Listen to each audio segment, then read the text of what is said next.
Hey guys, how's it going? And welcome back to another video on Lousy Gamer. And today it's about Empire Z, and I wanted to do something different from the usual. So I do a lot of interviews, and I was having chat with Dorf, and we talk about pretty much everything about the game. And he has a lot to offer, and such loads of information that he always provides, tips and tricks, and how the game should evolve. And all these discussions that we have online, we thought it's a good idea to have a recorded session and then publish it so everybody gets benefit out of it. And this is the outcome. So I really would like to thank Dorf for giving his time for this really wonderful chat that we had about the game and how it's heading to, and some of the recent topics that we've been discussing about, like ban. So this, to be honest, I think this conversation, I learned a lot as usual. So I say this every time, but to be honest, I still consider myself a noob in this game. Every day, a lot of changes, and how you play the game is different from another person. You can learn 5 different things from if you talk to 5 different people, and sometimes you disagree with that, but at least you kind of know that there is another way of playing the game, be it good or bad. So that's why I love to talk to people, and I would like to thank Dorf for giving the time and talking about some of the topics that we have been talking in the line as well. So thanks, Dorf, for doing this casual chat with me. And I would also like to do this with other players as well. If you guys like it, I will still be doing the interviews, but if this is something that kind of you guys enjoy, I would do more. And I really wanted to do with the other alliances as well. So now Legion is done, so that one of the big alliances, I respect them a lot. And other 2 alliances that I respect again quite a lot is Rice from Region 31. The way they run the alliance, it's amazing. It's a lot of things that we can learn from them. I've been seeing them. I'm currently in Region 31. I see them. It's really amazing how they do it. So I would like to speak, for example, Scully. So he is really a great person to talk to. The attacks are always brutal, so we can learn quite a lot from him. Again, I've done the interview with him, but I wanted to do a follow-up just to have a casual chat, so we get something about how this game is evolving from Rice's perspective or from Scully's perspective. And another person that I respect again is Looney from Road Warriors. I would like to have the chat. So again, I did the interview with him. I wanted to do a follow-up. So talking about how Region 30 has evolved, and how the war against SLC is going. A lot of topics that we have to talk about to these wonderful people. Very knowledgeable, and they're always in the front. They are the front runners. In fact, they kind of, to be honest, they are the one shaping the game how it will be in the future. So it's always wonderful to talk to these people. Okay, without any further delay, so this is conversation that I had is close to about 1 hour, I reckon. So I split that into 2 so that it's manageable for me. But I would like you to comment if it's positive or negative. It's all right. So I'm in the learning phase, as I said before. Anything that you want to say, just say it in the comment section. If you have any question to Dorf, you can leave it in the comment section, or I'm pretty sure you have his line ID. You can talk to him. So without any further delay, this is the part 1. You can enjoy that, and part 2 I'll post it right after this. And yeah, as usual, if you have not subscribed, please do subscribe. The more subscribers I have, it's good for me, you know that. And please hit that like button. That also helps me. Even if you dislike it, please do so at least I know that you don't like this. Okay, so here is the conversation, and enjoy. Thank you. Thanks, Dorf, for taking time again, joining us for another round of rather chat than an interview. So this is like to follow up on what we've done a few months ago. So you've given a wonderful interview. So a lot of people definitely found good tips, and hopefully they've changed the way they play the game. But now we wanted to kind of follow up on that, just have a little chat on things that happened after we met last time. Sure, no problem. Thanks for having me again. The topics that I just wanted to cover today is like more like a ban. I mean, I've been doing that video for last 2 episodes. I'm just wondering, what's your take on the ban? Is there any improvement post-ban? What's your opinion on that? My opinion on the ban is, if you're going to enforce a rule, like if you're going to enforce the rules have got to be universal. They tell some players that they got banned. Well, they tell somebody in an alliance that player got banned because of they were selling resources or they were using bots. The players that got banned, the list goes left and they go right, from known res dealers to unknown players. I know I had a couple players that I know personally. They had an alt or something in the area where the mass bannings went on in 29, and that alt got banned too. Wow. But that wasn't even that player's alt. Like, that player was actually farming those farms. Now, the way I look at it is that, all right, you look at the individual players. If player A was a known res dealer, hey, you know what? The botting account should get banned. Like, the bot's got to go. You know, you play the game for human error, because they give you the bubbles, they give you the timers, and they give you everything else. You can read English. Everybody can. Or actually, you can change it to any language. Yep. So you can see, you can't really mess that up. But I know of a player for a fact that I fought since the first merge to he got banned last week. If he was cheating or using bots, he's got to be the worst botter God ever created, because he wasn't like, his alliance never benefited. You understand what I'm saying? Like, they never had unlimited resources. They made human mistakes, and yet he got banned, and he's in the general seat. That account's stuck in the general seat. That alliance is dead now. Ember's not even like removing the accounts out of the alliances. They're just taking them off the map. And so all those players in that alliance are eventually going to have to decide: do we stay here? What are we going to do? Are they going to remove the general? Or are they going to, they got to make a call on that. And then Ember's just not being forthcoming on the reasonings. Like, everybody's got an email attached to this game. You can send, hey, you were banned because on this date, we observed you using bots. We observed you selling resources, or we were proving that you were selling resources from these receipts. You know what I mean? Yep. Something. But they send a blanket mass email out that says, oh, they were cheating. Wow. Some people permabubble. It's a thing in the game. Like, some people are 2-bill permabubble. They've been permabubbled since the dawn of time. That's not cheating. That's just your permabubble. Like, congratulations, you got like a bubble for 4 years. But they're not saying anything like that. So, and it seems like 29 is the only region actually getting hit with the bans. It's actually like one major alliance is the one getting smacked, to be honest. That could be targeted. There's a lot of theories going on that it's an angry player that's targeting them, you know? So, but we won't know until Ember comes out, and then it's like, well, what's really going on? And nobody knows. So everybody's like, what do we do? Does nobody have farms now? Do we not make farms? Do we, how do we do this? So it's got the game on edge right now, and I'm sure it's affecting their sales because they keep releasing the same, the holiday pack. They released the holiday pack again this morning. Yep. So, and that's when you know that their sales are being affected. True. And the communication that you're talking about is only sent to people when they ask for explanation, right? They didn't come out to everybody, not even on their Facebook page or even the game mail to tell everybody that this has been happening. No, they haven't. They haven't went. If you email them directly through their website, because they actually have a website. I know it's shocking, right? They don't respond to that. If you email them in game, they'll give you the same cut and paste email that they've been sending everybody, and that's the other players.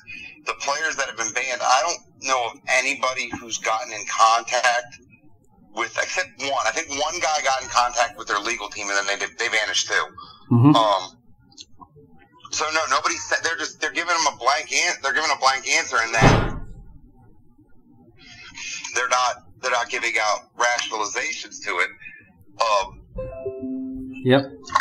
You can tell who, like, Ember can see our screens. It's a common fact because they reset everything when they screw stuff up. When the first ops rolled and everybody got, I think, 1 million one-day advanced and multiple other stuff, Ember shut the game down, I think, for 3 hours to go in and take it away from each player's account because they had to go in manually and take it out of the account. Wow.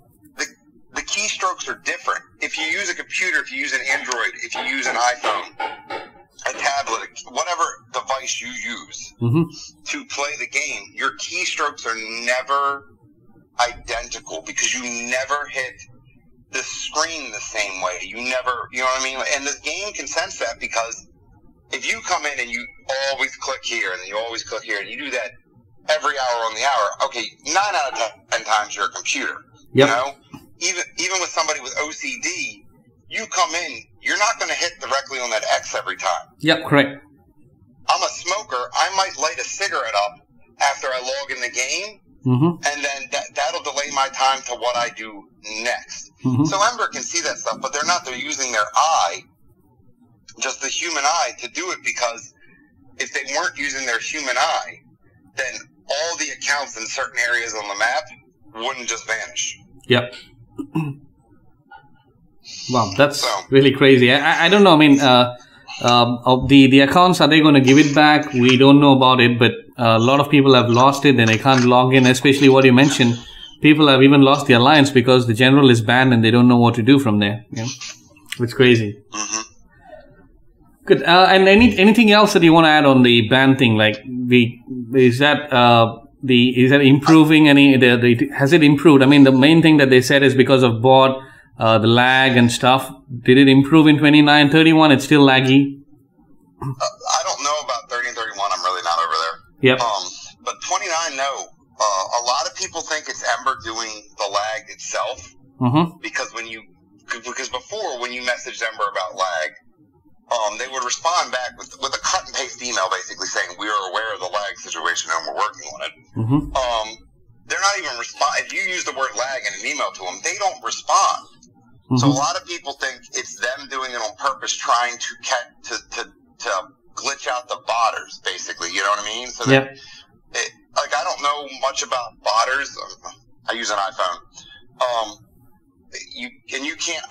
Here's the funny thing: you can't bot iOS. Mm-hmm. Yep. You can't. And some of the players that have been banned are iOS users. So figure that out. So they're trying. Some of the players think that Ember's glitching it on purpose because outside your city, like shipping res, sending troops, hitting tiles, hitting a player, or anything like that, it's horrible.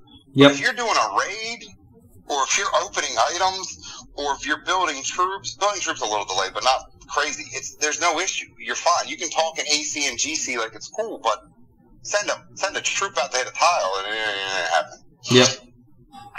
And do you think it's more of a crackdown on the resource selling because their bread and butter is selling packs and with all the IC gifts, nobody's going to buy the packs. The only way you buy packs is for the resource or good leaders. Do you think it's more of a crackdown on the resource business, whether they can get the money back from the resource packs? So the resource dealing, the packs, I don't know. I know of the resource area. I'm not really delved into it. You know what I mean? Mm-hmm. I kind of like killing troops to take res, personal opinion, but that's, here or there. Mm-hmm. But the fact of the matter is, Ember's packs are outdated. They're horrific outdated. The res that they give in those packs were good for Region 15 first week merge, even halfway through the first second merge. They were good then because you bought enough, you got enough speed ups, you got enough res. You depending on how you were building, they're all hospitals, they're all houses. You could put 100 mil to 200 mil power on. Yep. The advanced troops cost a god awful amount of res. Yep. They don't. So, I still buy packs, and the way I look at the buy packs are, does it either have a stupid, ridiculous amount of advanced speeds, like over 40? Yep. Or does it have something interesting, unique, a new leader? The holiday pack this morning, I always end up buying it just because I like opening up the gold pots and the gold pots, the hearts, the Chinese Day thing, and there's something else like it gives too. Yeah, so that's what people like. That's what a lot of people buy. I know that during ops, the flash human packs sell. I buy them. I think a lot of people in my alliance buy them too. But if they're going to crack down on the res dealer, then they need to do what you suggested in the last video: is Stop telling us we got to buy the Heartbreaker, or I got to wait 4 hours for the Shadow Stalker, or I got to wait for whatever stupid pack's on right now. I think it's the Great Speed Pack or something like that. I have thousands of 1 days. I have thousands of 3 days. I have hundreds of 7 days. I even got some 30 days if I need to use them. Yep. I don't need regular speeds. I need advanced speeds. I need an advanced pack worth something that I'm not going to just sit there and be like, oh, cool, it's the cat pack. I'm going to get 41 days. Yeah, that's good if I do a massive build and I want to bounce back. But for players that are old, we don't need that. We need something to intrigue us. Like the Guardian, when they sold the Romeo pack, a lot of people bought the Romeo pack. I think that what they should do is, A, update their packs, B, give us a different option than like you know what I mean? Like give us a, hey, here's 3 packs, pick one of the 3. Yep. And then C, did you get a ghost pool? No, I don't have a ghost pool, no. 10 alliances got a ghost pool. Yep. So let's be realistic here. Say 10 alliances, say 95 players, right? Yep. Per alliance. You got to throw in at least 5 ults per alliance. It's just the way it works, okay? Sure. Yep. Or players that quit, right? Yep. So that set of players has a huge, massive advantage over all the other players. And I'm not saying Ember goes back to the old days of where if you hit somebody, it hurt. Like hurt real bad. But maybe offer a go, like either in a pack or for, say, some crazy amount of Z coins right before ops. Or during ops, like, you know what I mean? Like, hey, you can buy this leader for 20,000 Z coins, 10, you know what I mean? And offer it every ops until each account can get 1. And have it like a trimmed down version of the ghost pool. Yep. You know, like instead of I don't remember the exact stats on the ghost pool, but instead of let's say it's 200% attack to T4, make it like $175 or 150. You know what I mean? Like somewhere along the lines of that gives those other players that weren't in a top alliance, that weren't able to do operations like that, or hey, or even new to the game, or were in one of the new regions and it just ported over, or they're a player that quit that came back, because without the ghost pool, the ratios are horrible. Yep. They're just horrible. No, agreed. I mean, right now I feel like that because if you don't have a ghost pool, then there's no point in actually playing this game anymore. To be honest, I mean, you still have some other options. You can. I mean, I'm not saying that's end of the game, but at least you feel like 50% of the game is gone or more than that. So now you feel like, okay, we just have to do the dailies, and it's no hook anymore for me to go back and do something. You can't go at a player like a 2-bill like if you're 10 bill, you're still vulnerable with a ghost pool. Like if you're 10 bill, 2 or 3 players with ghost pools can rip you can shred you. Yep. If you don't have a ghost pool, it's not happening. Trust me, it's not. You're gonna sit there and bounce. Yep. So they need to. It's not balancing the game. It's adding a little bit of threat back in. You know what I mean? Because like I'm 16 bill. It's going to take a minute between Ember's lag, like really here. Ember's lag, the amount of players that have ghost pools, it's not going to be, I'm not a 10-minute zero. It's going to take a while to zero me. But if a group of players that I'm fighting don't have ghost pools, I can go to sleep and wake up by the time they get through most of my troops. The thing, I think the packs have to change. I agree with that. It sucks. I don't want Heartbreakers or Shadow Stalkers anymore. Any leaders that kind of gets closer to Ghost Pool. I don't want a Ghost Pool, but at least that can do 3/4 of what Ghost Pool can do. Then at least I have something back in the game. Otherwise, yeah, it's crazy, and then it's just okay, maybe they're saving it for the legendary tokens. You know what I mean? But the rich only get richer in this game. That's the way it works. The rich only get richer, and the poor get poorer because playstyles, tiles, packs, you know what I mean? People buying packs, stuff like that. So they gotta make a competitive edge to it. Like, I got players that have joined Legion from other realms and other regions. They don't have a ghost pool, but they want to hit things, and it's just like, bro, just go sit down. Me and him got it. Like, just sit down. Yeah, I know you can throw a march, but you'll lose everything. Please just sit down and let us do this. You know what I mean? Good. I think we talked about the alliance operations too. So yeah, I kind of agree that it's only benefiting the top leagues throughout. So I don't know if they want to extend that. But overall, what's your opinion on Alliance operation? It's good or can be improved? What are the things that you enjoy? What are the things that you don't? So I'm going to go with what I hate about Alliance operations. Yep. Ember forgets that it's 24 hours in a day. Mm-hmm. You have to sleep, and that there's people on the other side of the world. Yep. So it's 11 o'clock my time, 11:20 my time right now, right? Yep. During Alliance operations, I'd be probably drinking a Red Bull, waiting to stay up to the next event go over, because I don't have that many Australians. I don't have that many people on the other side. I don't have any Kiwis. I don't have anybody from over there. You know what I mean? Like, I don't have anything of that side of the hemisphere. Yep. So when those events go on, Ember always seems to launch the events that eat up the most time, like famines or something. You know what I mean? Something crazy like that. So yep. they need to offer the ability to like they used to, believe it or not, back in the day, back in Region 1. And whatever morning event was, it was literally a 12-hour clock, and then at whatever the 12 hours was from whenever the event started would flip, and it would be a repeat of the same event from the morning with the same leader and the same prizes. So, like, I have a couple Australians that they have to stay up till 3 a.m. Because the first event on Saturday could offer a Samara, could offer a Mastermind. They're staying up till 3 a.m. They're burnt the rest of the day. So Ember needs to realize that, are some people going to exploit that? Yeah, because if I can get a Mastermind 2 days, but I already got 3 of them. Yep. So I was going to get them anyway, but they need to give the ability for the evening, afternoon, the other side of the world players to get a fair shot, because that 8 a.m. my time is not 8 a.m. over in India, is not 8 a.m. over in Australia. It's some god-awful time at night. So they need to realize that. Operations did what Ember wanted it to do. Yep. It makes them money. It makes their packs probably fly off the shelves. Especially when they do that human leader flash pack, because that's the bonus points. If you notice, all alliances get to the top 10 is usually determined day one. Day one, if you're there in the top 10, that's probably where you're going to stay because of bonus points. Yep.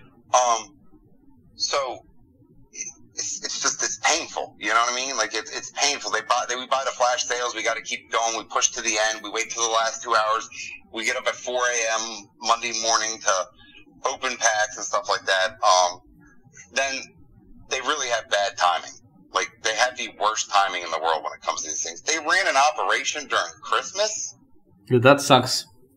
Like we got 15th on that one. It was the only one we didn't place top 10, just because I told my guys and gals, like, we're not going to do this. It's Christmas. Like, just try to max the event. If you don't, oh well, it's Christmas, whatever. Yeah. And then they've ran week-long event. It's like, come on, dude. Like, well, what am I supposed to stay up for 24 hours a day? But I like the prizes. I do like that the last event they actually offered. The last stop, they actually, like, somebody actually said, oh, well, let's pay attention to the lower pay, the bottom below 20, the below 10. They gave out the Lousy. The Lousy's a really good leader, like, really, really good leader for a blue leader. They offered that, but it's got to be, I call it streamlining. They got to streamline the way they do things. Maybe make it 6-hour events, and then it flips. You know what I mean? Yep. That the events flips, that it's not, or make it 4-hour events, 3 of them, 3, and then flip it again. Some of the events they just need to get rid of. Nobody does anything with famine. Famine is the stupidest event God ever created. It is, yeah. I mean, it really, because the tiles don't respawn fast enough for famine, and nobody's going to farm food tiles like that. Yep. So everybody's going to hit IC tiles, but the problem is between the lack of clarity on Ember's part on tiles on how they respawn, because you can get 6 different answers from one person. Yeah. So it's just, I like ops, but I do, because it's what you're geared for. It's how you tell, I call it the top tier alliances. The power don't mean anything in these days, because you can just have an alliance full of power that don't do anything. That's activity checks. What was it, 3 ops ago, Bunny's Olympus almost took first. You know, like like they almost got first. I think 3 ops ago. The op after that, Road Warriors, was leading all the way up until the end, and then Rise showed up. This last one was even more. From what I hear from the other regions, this last one was even more. Like Sakaris almost took it towards, you know what I mean? Or they might have even took it. I don't remember. People are competing for those legendary tokens because, like I tell all my guys and gals that, hey, that legendary token could be another ghost pool. That could be a veteran ghost pool. That could be the piercer stopper for the ghost. I think that's Ember's answer to stopping the ghost pool is a piercer leader that's going to either stop the ghost pool or, with our luck, it's going to be like a resource plane shipping leader, you know, but just the way it goes sometimes. I think the alliance operations, in my opinion, this is actually a good thing to get everybody together. So even though I do sometimes don't like that it's not supporting the smaller alliances, but it's also on the smaller alliances to get their ducks in order. So you got to get all the active players in. You will be getting to a decent enough score. I'm not saying that you will be top 10 or 15, but at least you will be at top 50 and then slowly climb the ladder. You can't beat Rise or Legion in day one, but all the smaller alliance can at least start with all maxing the event, and so that kind of helps to, as you said, check the activity on all your alliance members, and that would tell you whether your alliance is good enough or not. So either you can close shop and do something, or merge and get more active players in your alliance. So in that angle, I think alliance operations is really good to get people together and playing. I mean, that's pretty good. I agree. We talked about the alliance operations, and I just wanted to get your opinion on the demographic changes in all the regions, right? I mean, a lot of changes in the last few weeks, I mean, including the bans, and even before that, the wars happening, people moving from 30 to 29, and all this, a lot of drama happened. So what do you think from this point, where is it heading to, and what are the changes that you are expecting? Either is it good for the game or bad for the game? So 31, we left 31 in December. Yep. It was a mutual vote on my officers. We wanted to see the world. We wanted to travel a little bit. We wanted, you always wonder what 29 and 30 are doing. Like you're sitting in 31, you're like, well, what are they doing tonight? I hear 29 is a war zone. Well, let's go check it out.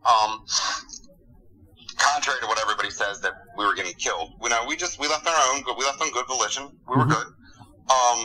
Then Sakaris left 29 and went to 30. Yep. I think like 2 or 3 weeks later, and then Bunnies and them had their falling out with Road Warriors and came to 29, and then Bunnies is no longer here with us. They're scattered through the winds. The demographics are the regions kind of mimic each other, and then they don't mimic each other. You can tell who the top dogs are in the region. Like STD is number 1 in 29. Mm-hmm. They are. Road Warriors and Blitzkrieg were doing this like flip-flop game last time I checked. I think Road Warriors pulled ahead again. Mm-hmm. I haven't been over there to look in a while. And Rise is over $1 trillion in 31. The way it's happening is they're going to consolidate power. Everybody's consolidating power again. There's no like actual threats to each other. It's going to be personal egos, to be honest with you. Mm-hmm. That's what dictates wars in the game is personal egos. Yeah. The end game, I don't think there is an end game, to be honest with you, because you can always offer something to somebody else. Even though you're the enemy of somebody in 31, mm-hmm. doesn't mean you're the enemy to somebody in 30. So the alliances are still out there, and the coalitions and the groups and the allies and whatever you want to call them, they're still there and they're running. But that brings me to what I wanted to talk about earlier. So everybody that doesn't like major coalitions, right? Because there's a lot of groups that don't like major coalitions. Yeah. It's that time in the game that people need to look left and look right and say, yeah, I've been here for 2 years, but we're the same power we were when we left my region. Mm-hmm. We really aren't doing anything. You can't spend to keep up with the ICs. It's the monetary value you'd have to spend to try to keep up with Rise would be thousands of dollars a weekend. Yep. It's just astronomical. Same with Road Warriors. Crime and Eddie, today's Samara event, 4.2 bill was the lowest score over here. So you have to hit tiles. You have to speed up. So all these little groups out there, these outliers, these little outlying groups that got 20 active members, and they've been with that group for the dawn of time. Mm-hmm. It's time to actually stop and look and be like, you know what, guys? We need to make a change. Like, we need to do something different. Like, maybe we got to see what big alliance has 20 spots that are open, or hey, there's 10 of us. Let's go see what they're doing, you know, because that changes the game. If all the little groups, and I'm serious now, all the little group alliances that are under 60 bill, yep. that's what I consider a little group, actually stopped and looked left and looked right, you could join one of the top 10 alliances in operations because there's always spots open. None of the alliances are truly full. Rise is, I think, but I think they might have one or two. Road Warriors has like one or two, I believe. Blitzkrieg's one or two. But they have wings and, you know, other things underneath there. Yeah. STD's got like one or two. SLC's got 2 or 3, I think. I don't know how many spots I got. I think we're up to like 10. I think we got 10 open spots. I don't really keep track of that. But those groups need to stop doing I'm going to hang out with Bob because Bob's my friend. Mm-hmm. Well, Bob's your friend. That's cool, but Bob's holding you back. So either grab Bob and go join a different group or work something out. Like, because think about it. Had you bidded Pirates or one of them groups at the time with the top 10, with the Ghost Pool came out, you would have got one. Yeah. Now, Rampage would have been a little bit better because you got a Ghost Pool, because nobody stays in the same alliances. Alliances change and move and bounce around like it's cool. These groups stay together and they hold on to this old way of thinking that we could hospital cap them to death, we'll steal their resources, we'll do this. Steal the resources ain't the same anymore because the advanced troops to heal cost about as much as they do to build. The amount of speeds that it takes me to build 1,000,000 Panzers I lose is less speeds than you have to build for that 100K troops I killed you were over because you have a 21-second troop build speed. So it's time for people to stop holding on to the old grudges and the old beefs and the old stuff and actually look around and be like, we really aren't making any headway. Legion voted multiple times to stay together. A lot of people don't know that because we were new to the tile game. When we ported into Region 15, it was 3 tiles a day. I'm not joking. You literally just had to have 3 tiles a day. We didn't have an IC minimum. We didn't have any of that stuff. And now I think the last report is we're catching up on Headhunters, Rise of Shadow, HH from Rise of Shadows. We were like 38 rolls of IC gifts last week. Wow. So we made the change, and I've lost players. I've lost officers that didn't want to convert. You know what I mean? But there's some groups at 20 died that I know of. They got 20 active players.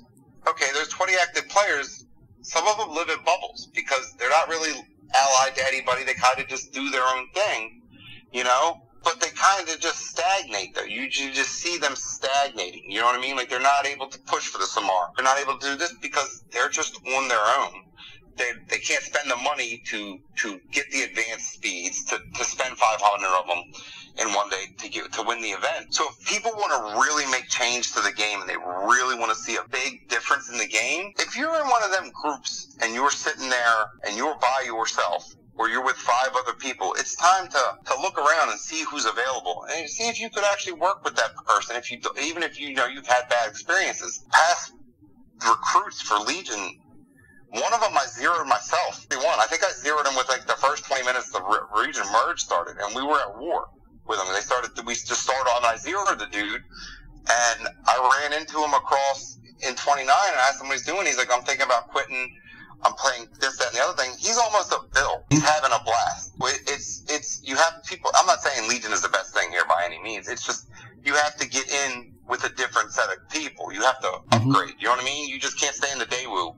You got to get up to a different car. That makes sense. I think that's going to change at least for the mid and low range alliances to catch up. Otherwise, as you said, the rich are going to get richer and then they're going to fade out. Yeah, Rise has got like 60 some odd legendary tokens. They're going to be the first ones to get whatever it is. Hats off to Rise. They do what they do, you know? Same way with Looney over there, Road Warriors, Chemo and Blitzkrieg, Toyota and Sakaris.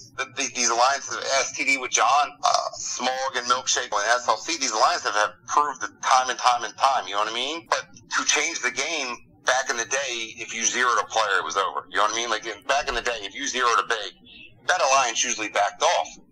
nowadays you can zero it big and rebuild him. You know, like you can say, hey, oh cool, he lost 10 bill. That'll take us a week. Mm-hmm. We get that in a week. But if the little groups got together and saw how different the game is now, because the game has changed.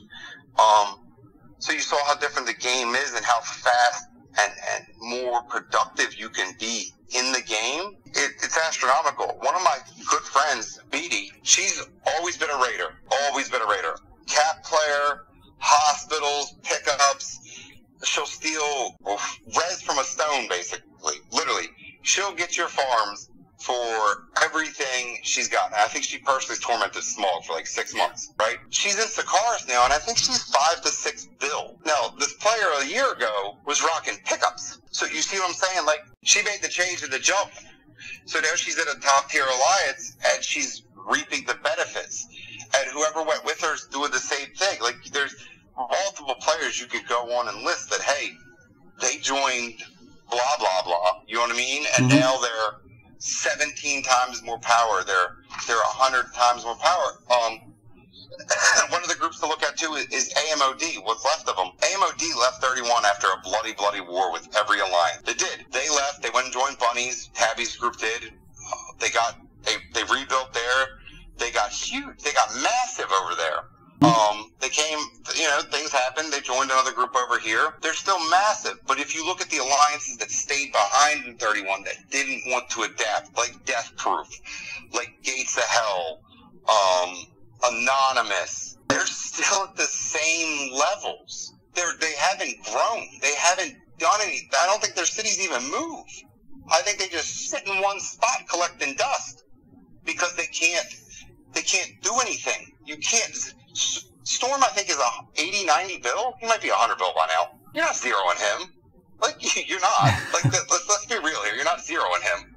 So, what are you going to do? Goad him into filling your hospitals? He's smarter than that. You know what I mean?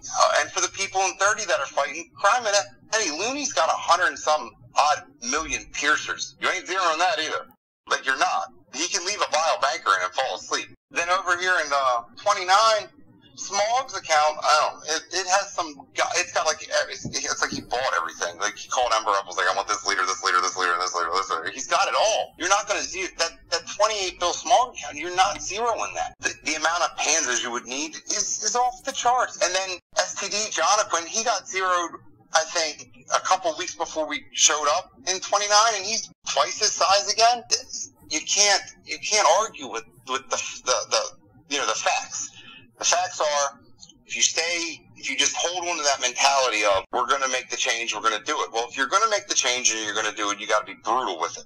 You literally have to be brutal with it. My one wing, Legion Empire, they're going through that. At first they were like casual players. They're the happy-go-lucky guys, the cat players. They sit in your hive. They do the thing.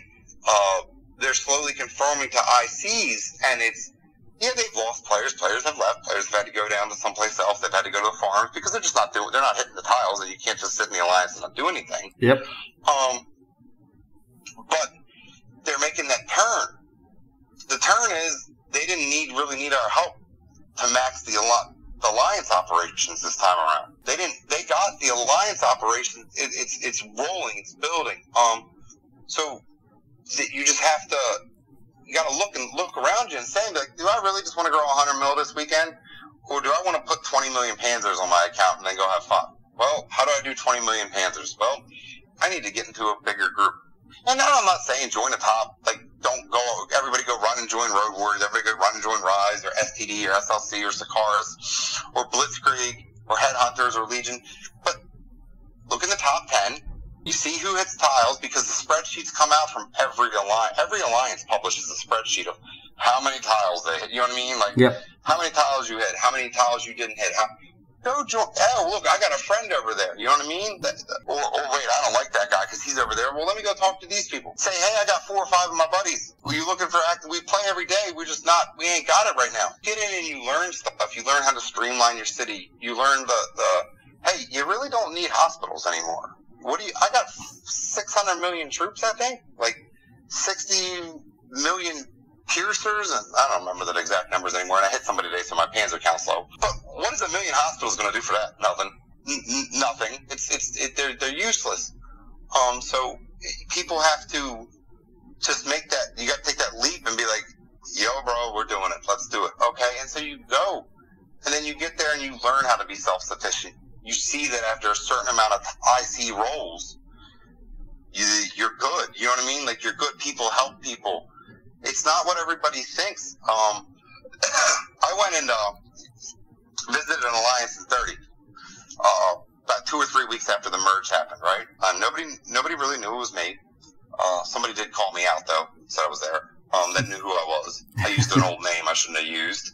But I was expecting something that it completely wasn't. Like, I was expecting, like, strict rules, you know what I mean? Like, barking and yelling and da-da, you know what I mean? Like, yep. This is a top-tier alliance that's rolling ICs. They were number 1 in the region at the time. I was expecting, you're going to do this, you're going to do this, you're going to do this. And it was completely different. Like, it was like what it was when I was in Aussie Reapers back in Region 1, or when I was in the Holy Vampires back in Region 1. Like, it was people having fun. The players are still out there to have fun. Yep. It's just that the game is fractured a little bit. So we have top 50 alliances, but after top 10, the power drops off dramatically, and then you have like 50 alliances below the top 50 that are like 6 to 7 players that are just like, oh, I hate that guy. He's this. Oh, I hate that guy. Oh, he's this. Well, I don't know. You really don't know him until you get to meet him. Until you actually work with the person. You know what I mean? Until you actually see that player like, hey, he's not as mean as we thought, or hey, you know, people have to take chances, or the game's going to just continue, and in 6 months, Rise will be 2 trillion, Road Warriors will be like 1.9, Sakaris will be like 1.9, you know what I mean? STD will be right behind them, and Legion will be doing something off in the left field, who knows? It's just, they have to take the chances. And yeah, Ember set up the 100 account cap for a reason. I don't know what that reason is for yet. I'm still working on that one because it makes no sense, just like Ember math. It doesn't pay anymore to be in an alliance of